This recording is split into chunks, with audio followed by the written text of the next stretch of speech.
আসসালামু আলাইকুম বন্ধুরা, কেমন আছেন? আশা করি সবাই ভালো আছেন। বন্ধুরা, আজকে আলোচনা করব স্মার্টফোন সুরক্ষা রাখতে আমাদের সকলের কি করা উচিত।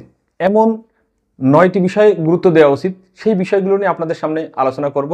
তার আগে অনুরোধ করব বন্ধুরা, আপনারা যারা এখনও আমার চ্যানেলটি সাবস্ক্রাইব করেননি অথবা আমার ফেসবুক পেজটি ফলো করেননি তারা অবশ্যই ফলো করে দেবেন।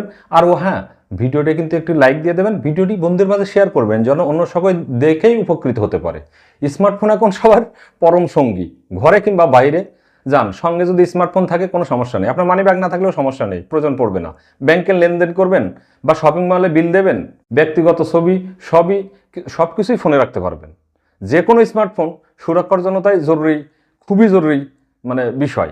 কারণ স্মার্টফোন বেঁচে থাকলে আমাদের প্রত্যাহিত জীবনও চলাচলটা বেঁচে থাকবে, এটি হলফ করে বলা যায়। তো চলুন কথা না বাড়িয়ে চলুন জেনে নেওয়া যাক কোন ৯টি গুরুত্বপূর্ণ বিষয়ের দিকে নজর রাখতে হবে এই স্মার্টফোনের জন্য।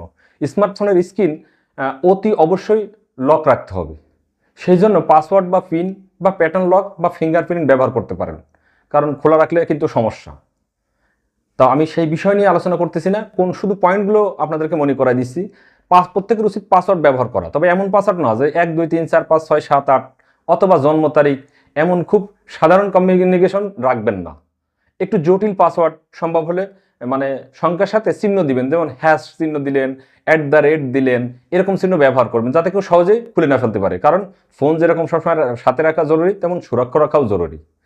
৩ নম্বর যে পয়েন্টটি সেটা হলো জরুরি অ্যাপস থাকে ফোনে, যেমন কন্ট্যাক্ট, মেসেঞ্জার, ফেসবুক, হোয়াটসঅ্যাপ, সাধারণ অ্যাপস বা ব্যাংকিং যে অ্যাপসগুলো আছে সেগুলোর প্রত্যেকটা আলাদা আলাদাভাবে কিন্তু আপনাদের লক করে রাখা উচিত। এই বিষয়টি কিন্তু ফোনের গুরুত্বপূর্ণ বিষয়। এরপরে ৪ নম্বরে যেটি মনে করতেছি সেটি হচ্ছে জরুরি প্রয়োজনে অনেক অ্যাপ আমরা কিন্তু অ্যাপ ডাউনলোড করে ফেলি, যে এই অ্যাপটা তো খুব ভালো বা এই অ্যাপটা আমার দরকার, এই অ্যাপটা আমরা কিন্তু ডাউনলোড করে নিই।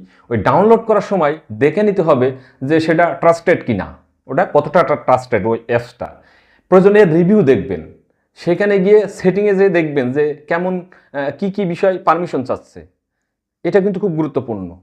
এরপরে অ্যাপস ডাউনলোডের সময় দেখুন যে সেটি আপনার মোবাইলের কোন তথ্যের জন্য অ্যাক্সেস চাইতেছে। যেমন কোনো পেমেন্ট অ্যাপস যদি আপনি ডাউনলোড করেন, সেই ক্ষেত্রে সেটি সেটিং করার সময় আপনার ক্যামেরার অ্যাক্সেস চাওয়ার কথা না কিন্তু। ফলে খেয়াল রাখুন এবং বুঝে শুনে কিন্তু ওই অ্যাক্সেসটার পারমিশন দিবেন। হরহামেশ কিন্তু পারমিশন দিবেন না, বিপদে পড়ে যেতে পারেন। এরপরে ৬ নম্বরে যে টিপসটি রয়েছে সেটি হচ্ছে মোবাইলের সফটওয়্যার ও প্রত্যেকটা অ্যাপস নিয়মিত আপডেট করতে হবে।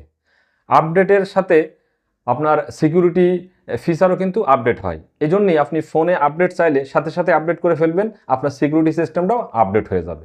৭ নম্বরে যেটি রয়েছে, আপনার মোবাইলে কোনো লাইসেন্স সফটওয়্যার অবশ্যই ইনস্টল করে রাখতে হবে, রাখলে কিন্তু ভালো হয়। আগে মনে করে হ্যাং হয়ে যেত, ল্যাগ করতো, এটা ভুল কথা। যাতে অনলাইনে কোনো কাজকর্ম করতে গিয়ে ম্যালওয়্যার বা ভাইরাসের অ্যাটাক করতে না পারে, প্রাথমিকভাবে আটকানো যায় কিন্তু এই সিস্টেমগুলোতে। আমরা অনেকে বলি ও অনেক ভারী অ্যাপস, বড় অ্যাপস, আসলে কিন্তু বিষয়টা এরকম না, এটা কিন্তু কাজ করে। এরপরে পাবলিক ওয়াইফাই বেলায় কোনোভাবেই ব্যবহার করতে পারবেন না, এটা কিন্তু ফোনের সিকিউরিটি সিস্টেমটাকে নষ্ট করে ফেলে।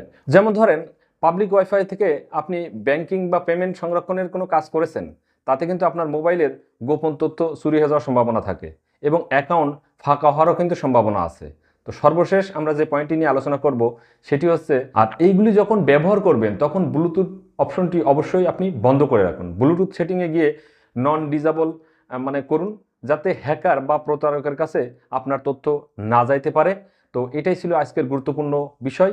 আশা করি ভিডিওটি আপনার অনেক উপকার আসবে এবং এইগুলো যদি আপনি মেনে চলেন তাহলে স্মার্টফোন সুরক্ষিত থাকবে। তো আজকে এই পর্যন্তই, আল্লাহ হাফেজ।